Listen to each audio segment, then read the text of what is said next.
Tous les mois, Sorella Club Le Mag vous propose de découvrir une femme inspirante. Ce mois-ci, notre invitée l'est particulièrement. Elle s'appelle Rose Marlene Sidney et on peut dire que sa maladie lui a sauvé la vie. Bonjour Marlene. Bonjour Nadie. Merci d'avoir accepté d'être une Sorella, en tout cas le temps de cette interview. Marlene, je disais dans mon introduction, ta maladie t'a sauvé la vie. Tu as découvert il y a quelques années que tu souffrais de la sclérose en plaques et depuis ta vie a complètement changé et c'est ce dont on va parler précisément maintenant. Qui es-tu, Rose Marlene Sidney? Qui suis-je? Ouais. Vraie question, n'est-ce pas? Grande question. Grande question, parce que c'est toujours un peu difficile de se définir, mais si je devais me définir, je dirais que je suis une femme qui fait de sa vie sa chouette aventure. Alors, ta chouette aventure, elle a pris un nouveau tournant en 2018, si je ne me trompe pas, quand on t'annonce que tu as la sclérose en plaques.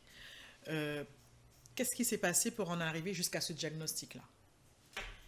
Qu'est-ce qui s'est passé? J'ai commencé à ne pas bien me sentir dans mon corps. J'avais des fatigues, une dépression soudaine. Pourtant, je n'avais pas de problème particulier. Je venais juste de démarrer un travail. Tu vivais où? Je vivais à Paris. Ok. Je vivais à Paris. Mais il faut dire, avant cette phase, c'est que j'ai eu à gérer beaucoup de difficultés. Donc, j'ai été sous stress. Donc, mon corps m'a supporté pendant tout ce temps. Et quand enfin, je me disais, ah, c'est bon, j'ai mis tous les compteurs à zéro, c'est bon là, ok, on démarre. Boum, mon corps a dit, c'est à mon tour de parler. Et du coup, j'ai commencé à me sentir très mal. Je me disais, mais pourquoi? Je vais voir les médecins, je ne me comprends pas, je ne supporte plus personne. J'ai des douleurs au lombaire. En fait, ma vie est un peu bizarre à mes yeux et je n'avais pas de réponse. Parce qu'aucun médecin ne pouvait me donner des réponses. On me prenait quasi pour une folle. Mais je dis, mais je me sens mal dans mon corps. Il y a quelque chose qui ne tourne pas rond dans mon corps. Oui, madame, tout va bien, tout va bien. Et là, je me dis non. Marlene, c'est soit toi qui psychotises. Là, tu commences à devenir... j'oublie le nom par rapport quand on a... pour les maladies. Mais hypochondriaque, voilà le mot que je cherchais. Soit tu es hypochondriaque tout d'un coup. Oui, l'hypochondriaque pense qu'il a des maladies qui en réalité sont imaginaires. Voilà, exactement. Soit tu l'es devenu d'un coup, ou soit il y a réellement quelque chose. Et là, j'ai fait une demande à l'univers. J'ai dit sincèrement, s'il y a quelque chose qui ne tourne pas rond, il faut que quelque chose se passe. Et qu'est-ce qui se passe? Je perds la vue. Je perds la vue. Là, je suis en Équateur, à la montagne, un beau décor. Et, tu fais en Équateur, tu vis à Paris. Qu'est-ce que tu fais en Équateur à ce moment-là? J'allais traire les vaches. Je voulais vivre des aventures. Comme je dis, je suis une femme qui écrit son histoire tout le temps. Et je voulais vivre cette expérience-là. Et je me suis dit, allez, je pars à la montagne, je vais traire les vaches, je ne connais pas les gens. Si on me tue là-bas, on verra. Mais en tout cas, j'y vais. Et avant, mais je me sentais pas bien. Et je me suis dit, non, il faut que j'aille méditer, en fait, dans la montagne. J'ai fait une grosse méditation. Et là, je me suis dit, non, je prends des décisions pour ma life. Ça y est, j'ai compris des choses. En plus, j'ai compris que ma vue, c'était un de mes points forts à ce moment-là. Et c'est là que tu la perds. Et ouais. Et le lendemain, boum, je perds la vue. Et là... je me dis... Les deux yeux. Non, un seul, je perds... Mais c'est au fur et à mesure. Je commence à ne plus bien voir jusqu'au... Donc, du coup, je vais voir les gens chez qui je suis. Bon, mon espagnol, il était à peu près. J'essayais de lui dire, tu sais, quand je regarde comme ça, je te vois pas, mais quand je vois ça, c'est flou. Donc, j'essayais de lui dire des choses. Il m'a dit, oulala. Donc, on m'emmène voir des ophtalmos. Je vais faire des examens. Mais je suis restée calme. La méditation de la veille m'avait sauvée en fait, parce que je me suis dit que je me plaignais de beaucoup de choses, mais parfois il faut accepter la réalité telle qu'elle est et se dire ok, de me plaindre que je ne suis pas en France. Ouais, mais t'es pas en France, Marlene, t'es en Équateur. Donc regarde ce que tu peux faire maintenant en Équateur. Regarde ce que la vie a mis autour de toi en Équateur. Quand tu seras en France, tu verras. Mais ici, tu es en Équateur. Et à partir de là, j'ai vu, waouh, j'ai vu un champ des possibles, des gens qui sont arrivés sur ma route, qui m'ont aidé, notamment un ophtalmo. C'est lui qui m'a redonné baume au cœur. Il m'a dit, madame, ce n'est pas votre vue, Vous n'avez pas perdu la vue, c'est votre nerf. Et là, j'ai été voir un neurologue là-bas qui m'a donné une ordonnance quand j'allais en France pour que la suite puisse s'enclencher. Et qui prononce pour la première fois ce mot de sclérose en plaques? Mais c'est le neurologue à Paris.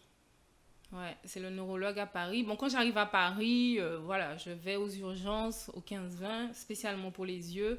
Et là, quand je dis, bah, en fait, je vois pas, madame, Ouais. c'est tout noir. Oh mon Dieu, oh là là. Du coup, ça a été très vite. Et j'ai dû être hospitalisée pour faire les traitements de corticoïdes. Et là, j'ai recommencé à voir flou. Mais par contre, je n'arrivais plus à marcher, j'étais plus très stable. Parce que mon cerveau avait pris l'habitude de ne plus voir. Oui. Ouais. Et puis du coup, on me dit, non, non, non, ce n'est rien, madame.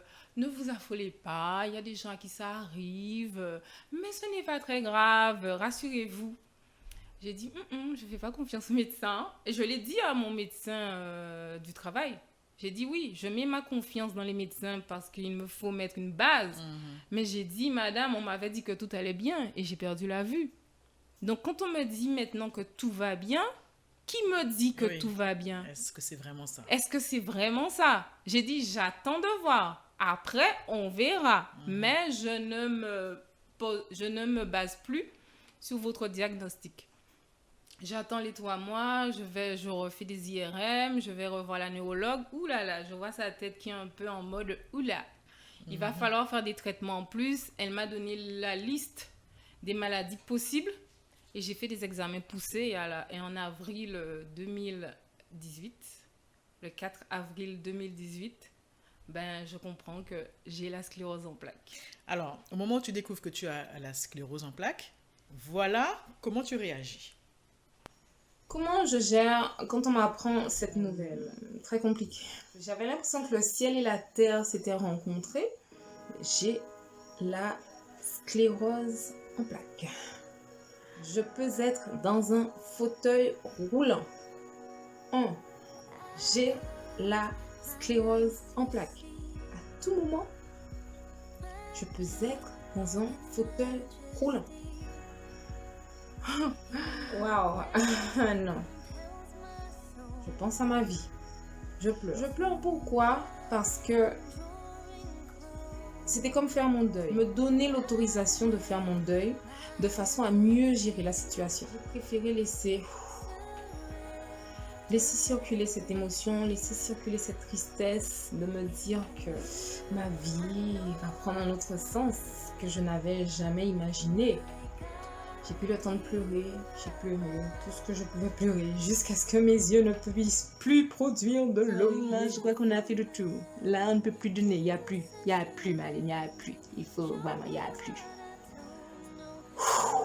Je respire et là, Marlène, comment on va faire pour gérer ça?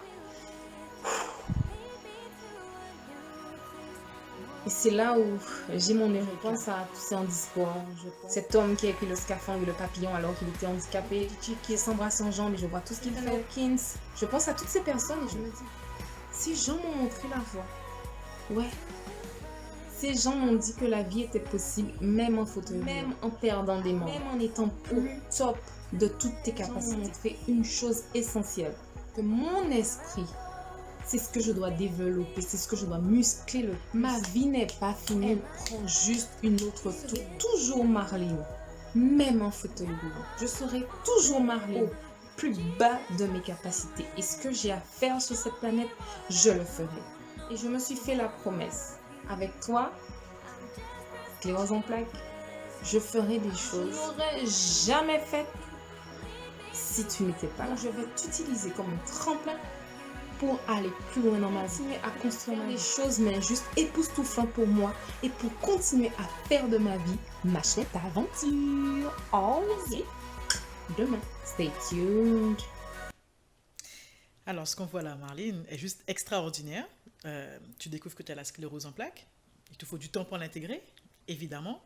Mais très rapidement, tu te dis, à partir de maintenant, je vais vivre ma meilleure vie, je vais faire des choses que je n'aurais jamais faites. Qu'est-ce qui te donne ce mindset, cette façon de penser, cette façon de gérer les choses, de gérer une maladie grave? On va expliquer tout à l'heure ce que c'est que la sclérose. Qu'est-ce qui me donne ce mindset? Je crois que ce sont les expériences de la vie. Parce que j'avais traversé d'autres difficultés avant et j'en avais retiré des leçons. Et quand la sclérose en plaques est arrivée, j'ai dit on va mettre en pratique tout ce que la vie m'avait enseigné avant. Ouais. C'est l'occasion, c'est now or never. Donc je me suis dit là, Marlene, ok, j'ai compris l'importance des émotions parce qu'avant justement, je me disais mais non, c'est pas important, ton âme, mais non, c'est pas important.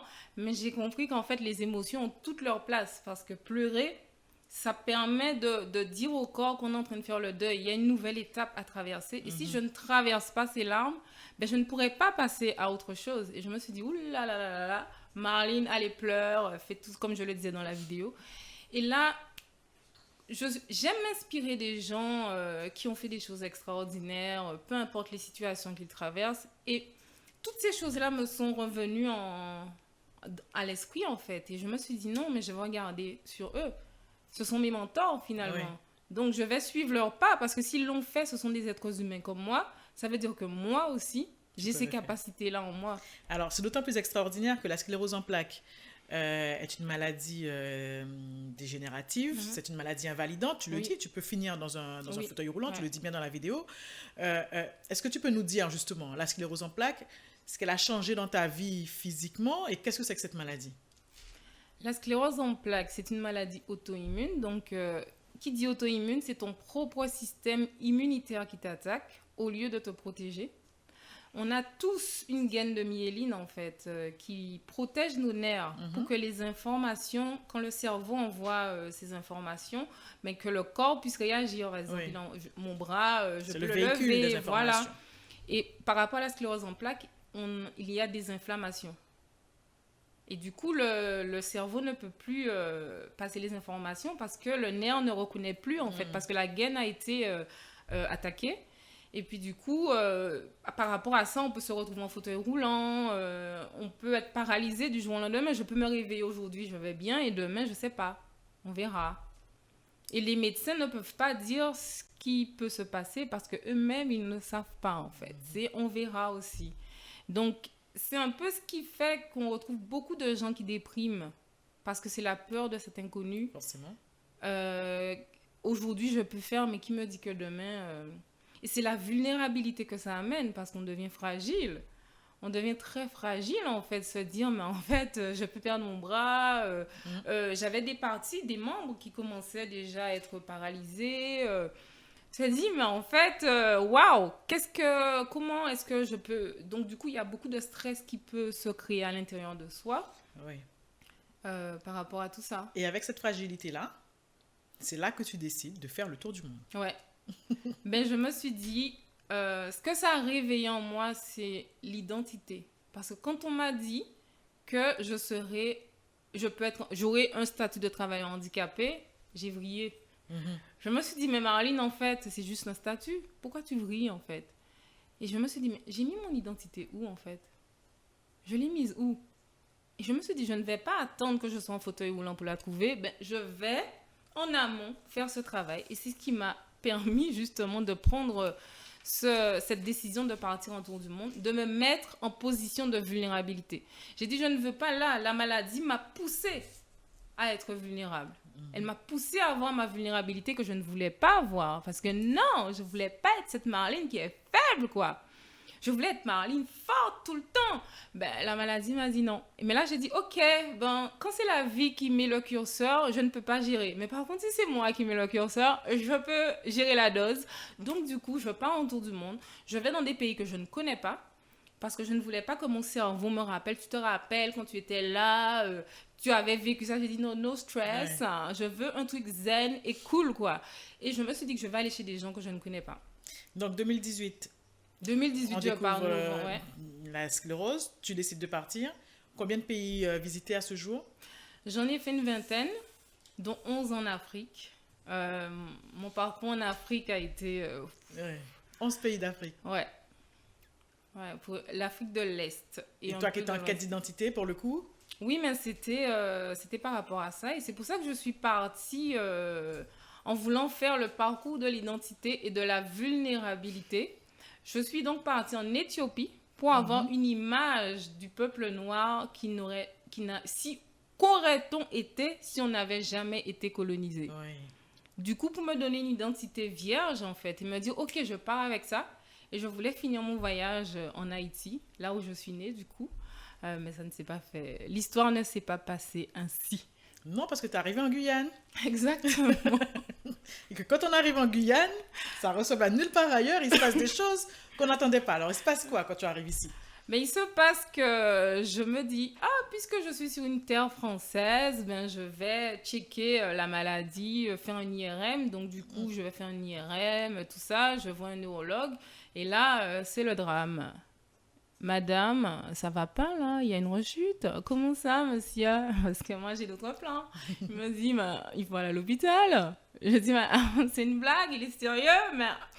Et du coup, là, je me suis dit, bon, c'est quand même ma santé. J'ai été à l'hôpital, à Kourou, mais après le traitement, je suis trop cassée. Et je me suis dit, bon, Marlene, tu ne peux pas partir, mais tu ne faisais pas ton voyage pour faire le maximum de pays. Tu faisais ton voyage pour aller à la rencontre de toi-même, en fait. Donc, qu'est-ce qui t'importe là? C'est aller à la rencontre de toi-même. Tu ne peux plus voyager, bouger, mais tu peux faire un voyage d'un autre type, mais un voyage de type intérieur. Et en Guyane, je crois que je n'ai jamais autant pleuré de ma life. Alors, c'est vrai qu'il y a des énergies ici particulièrement fortes. Hein, et on découvre que finalement, depuis peu, tu te lances sur les réseaux sociaux et tu inspires les autres à travers ton histoire, à travers tes témoignages, mais également tes pensées. On en voit une là, par exemple. Qu'est-ce qui t'incite à faire ça? Qu'est-ce qui t'incite à t'exprimer comme ça sur les réseaux sociaux? Quel est ton objectif? Parce que moi, je me suis toujours dit, depuis petite, je veux inspirer les gens. Et j'ai trouvé que la maladie, c'était un super terrain parce que généralement, les gens ont une vision autre de la maladie. Tu es malade, tu peux rien faire. Et je voulais casser cette image, en fait, de dire que c'est pas parce que tu es malade, c'est une partie de ta vie, mais c'est pas ta vie. C'est pas ce qui te définit. C'est pas ce qui te définit, en fait. Et j'ai tenu à renommer la maladie, donc je l'ai appelée Mini Star Comedy. Mini, ben tu vas rester petite. Star Comedy, mélange d'étoiles et de comètes pour lui dire, ben tu partiras comme tu es venu. Je l'ai renommée pourquoi? C'était pour reprendre mon pouvoir, en fait. Parce que sclérose en plaques, c'est pas moi qui lui ai donné ce nom, ce sont les scientifiques. C'est pas moi, ça ne m'appartient pas. Mais si je veux en faire quelque chose, j'ai tout intérêt à la renommer. Ok, je ne peux pas te dire de partir, d'accord, tu pars pas. Mais par contre, oui, quoique, évidemment. Ouais. Mais si on regarde dans l'état, je dis si on regarde dans l'état. D'accord. Mais par contre, je peux te dire qui est le chef. À partir de là, je te renomme. Me battre ou baisser les bras, tu as choisi. Ben ouais, j'ai choisi de me battre. Et si tu avais un message pour toutes les personnes qui nous écoutent, qui nous regardent, les personnes malades de la sclérose en plaques, mais qui ont toutes sortes d'autres maladies, aujourd'hui, quel serait-il à travers ton expérience? Ce que j'aime à dire, c'est fais de ta vie ta chouette aventure. Parce que tu as le pouvoir d'écrire ton histoire, en fait. Parce que la vie te propose des scénarios. Mais tu restes le scénariste, tu demeures celui qui écrit en fait. Et c'est à toi de prendre ton stylo et de dire, mais moi, les gens me disent que je peux vivre la sclérose en plaques ou la maladie comme ça, mais moi, comment je veux la vivre en fait? Qu'est-ce que je veux en faire? Ne pas la prendre comme, oh là là, c'est une mauvaise carte, j'ai trop pas de chance, pourquoi ça m'arrive? Ouais. Non, mais en fait, c'est pourquoi ça nous arrive. Parce qu'on a tous nos problèmes en fait.